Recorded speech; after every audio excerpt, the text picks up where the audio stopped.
ছোট বোনটা এতই অলস যে ফেসবুকে সেটআপ পাইছে আজকে ১০-১৫ দিন হয়ে গেছে। সে সেটআপ দেওয়ার জন্য যা কাগজপত্র দরকার কিছুই করতে যাচ্ছে না। সে আমার মুখের দিকে তাকায় বসে আছে। তো দেখেন এখন আমরা যাচ্ছি আর সে এখান দিয়ে সেলফি তুলতেছে আরকি, মানে ভিডিও করতেছে ব্লগ বানানোর জন্য। তো হ্যালো এভরিওয়ান, আসসালামু আলাইকুম। নোয়াখালীর মেয়ে ফেসবুক পেজ থেকে আপনাদের সবাইকে জানাই স্বাগতম। তো এখন যাচ্ছি আমরা হচ্ছে আমাদের বাজারে, আমাদের গ্রামের যে বাজারগুলো হয় আরকি, ওই বাজারে যাচ্ছি। তো এখান দিয়ে হচ্ছে বোনের হাতে সদাইয়ের ব্যাগ ধরাই দিছি। আমরা যাচ্ছি আমাদের কাজে, ধরেন আমাদের ট্যাক্স আইডেন্টিফিকেশন নাম্বার মানে ট্যাক্স সার্টিফিকেট বানাতে হবে। দেন হচ্ছে ব্যাংক মানে অ্যাকাউন্ট করতে হবে আর কি। তো আমার বোন হচ্ছে যে নিউলি হচ্ছে সে আইডি কার্ড হয়েছে আর কি, এই বছর তার আইডি কার্ড হয়েছে। তো ভালোই হয়েছে, তার আইডি কার্ড এই বছরই হয়েছে। আর তার এখান দিয়ে হচ্ছে তার সেট আপটাও এই মাসে আসছে, যাক আলহামদুলিল্লাহ। তো তাকে আমি কিন্তু তার এই পেজে কাজ করার জন্য অনেক দিন আগ থেকেই বলতেছি। সে কিন্তু আমার সাথেই পেজ খুলছে, কিন্তু সে মাঝখান দিয়ে হচ্ছে পেজের কাজ বন্ধ করে দিছে। তার হচ্ছে এত ধৈর্য নেই। তো যখন এখন গণহার সেট আপ দিচ্ছে তখন আমি বলি, তুই আবার নতুন করে পেজে একটু মন দিয়ে কাজ কর, আল্লাহ দিলে পেতেও পারিস। তো সে কিন্তু 1 মাস কাজ করার ভেতরে আলহামদুলিল্লাহ সেট আপটা পেয়ে যায়। তো এখন সেট আপটা দেওয়ার জন্য আমরা বাজারে যাচ্ছি। তো রাস্তার পাশে কিন্তু ফুল দেখলে আমার মেয়েকে ফুল নিয়ে দিতে হবে, তার ফুল অনেক পছন্দ।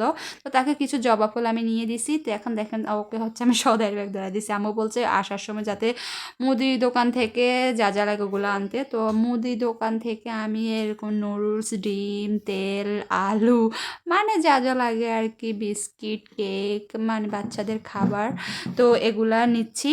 নিয়ে হচ্ছে এখানে মুদি দোকানেই রেখে দিয়েছি। তারপর হচ্ছে আমি কম্পিউটার দোকানে গিয়ে বোনের জন্য ট্যাক্স সার্টিফিকেটটা বানানোর পর তারপরে হচ্ছে ব্যাংকে চলে আসি।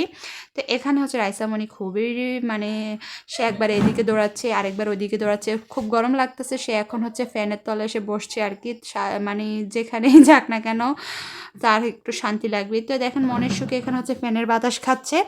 তারপর হচ্ছে এখান দিয়ে আর ওখান দিয়ে হচ্ছে ব্যাংকের এই কার্ড, মানে এই কাজগুলো করার জন্য অনেক সময় লেগে গেছে। প্রায় আমরা 1 ঘন্টা বসেছিলাম ব্যাংকে। দেন হচ্ছে যাওয়ার সময় এখানে মুরগি নিচ্ছে আছে, আম্মু বলছে এখান থেকে পোলট্রি মুরগি নিতে, যেহেতু ফ্রাইডেতে হচ্ছে আমাদের ঘরে ইমাম সাহেব আর মুয়াজ্জিন সাহেবের খানার দিন পড়ছে। তো হচ্ছে এই জন্য আর কি। তো এখান দিয়ে হচ্ছে আমরা বাড়িতে চলে আসছি, আমাদের বাড়ির পাশের এই পাশ দিয়ে আসছে। তো এই যেখান দিয়ে রাইসামণির জুতা খুলে ফেলছে, আমার হাতে ডিম ধরাই দিছে। আর আমার বোনের হাতে তো শুকুরে সদাইয়ের ব্যাগ। আমরা রিক্সা দিয়ে নেমে গেছি, আর এদিক দিয়ে তো রিক্সা আসবে না। এ হচ্ছে আর কি। এখান দিয়ে আমার বোন পাশে একটা আম গাছ দেখছে, সে দেখতেছে আর কি আম গাছতলা আম পড়ছিল কি না, কারণ এই আমগুলা খুবই মিষ্টি। তো এই আর কি, দেখুন গ্রামের ক্ষেতগুলো কত সুন্দর। এখান দিয়ে সদাইয়ের ব্যাগটা রেখে দিছি আর কি। তো একটা আম পাইছে, তো এখান দিয়ে হচ্ছে রাইসামণি এসেই বসে গেছে আম খেতে।